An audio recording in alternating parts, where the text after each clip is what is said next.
السلام علیکم. اچھا اسٹوڈنٹ، ماشاءاللہ ہمارے پاس بہت دور دور سے آئے ہیں. شارٹ کٹ میں کریں گے ہم ویڈیو. آپ کا نام؟ اسامہ ممتاز. کون سے شہر سے آئے ہیں؟ چچا بدنی سے. چچا بدنی سے. آپ کا نام؟ عثمان. عثمان کہاں سے آئے ہیں؟ اسلام آباد. اسلام آباد سے. اور آپ کا نام؟ غلام مصطفیٰ کہاں سے آئے ہیں؟ ننکانہ صاحب سے. تلنگانہ سے. اور آپ کا نام؟ فرمان. کہاں سے آئے ہیں؟ لاہور. لاہور سے آیا ہے، یہ بہت دور سے آیا ہے. اور آپ کا نام؟ محمد حسن. کہاں سے آئے بیٹا؟ لاہور شادرہ. شادرہ. شادرہ سے کتنے بچے آئے ہیں؟ یہ سارے شادرہ والے ہیں، اور کوئی دور سے نہیں ہے. تو آپ کہاں سے ہیں؟ مارٹون سے ہیں. تو بیٹا یہ ہمارا سیشن ہے رائٹ، جیسے آج ہم لوگوں نے تیاری کرائی ہے اسٹوڈنٹس کو اے ایس ایف کے بارے میں، اے این ایف کے بارے میں، ڈفرینٹ چیزوں کے بارے میں. دو باتیں بولنی ہیں اور اس ٹاپک کو کلوز کر دینا ہے. ویڈیو کو کلوز کرنے سے پہلے دو باتیں بولنا چاہتا ہوں.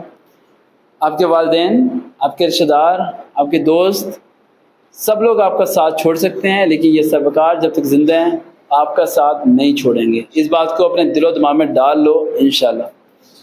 سیکنڈ پوائنٹ، زندگی میں کوئی بھی چیز ملنے کے بعد انسان مطمئن نہیں ہوتا. یہ بھی دل و دماغ میں ڈال لو. چاہے تمہیں نوکری مل جائے، چاہے کسی بھی بڑی چیز کو اچیو کر لو، تم سیٹسفائی نہیں ہو سکتے. اور تیسری، that is the most important point, ہر چیز کے بارے میں پریشان ہوتے ہو. نوکری نہیں ملی پریشان ہوتے ہو، تنخواہ کم ہے پریشان ہوتے ہو. یہ آخری بات غور سے سننا اور پھر پریشان ہونا اور ویڈیو کلوز کر دینا. کیا کبھی اس لیے پریشان ہوئے کہ اللہ آپ سے ناراض ہے؟ کیا کبھی اس لیے پریشان ہوئے کہ آج دن میں حضور پاک صلی اللہ علیہ وسلم پہ درود شریف نہیں پڑھا؟ کیا کبھی اس لیے پریشان ہوئے کہ آج رات عشاء کی نماز پڑھے بغیر سو گئے؟ کیا اس لیے پریشان ہوئے کہ 40 دن ہو گئے قرآن مجید کھولا تک نہیں؟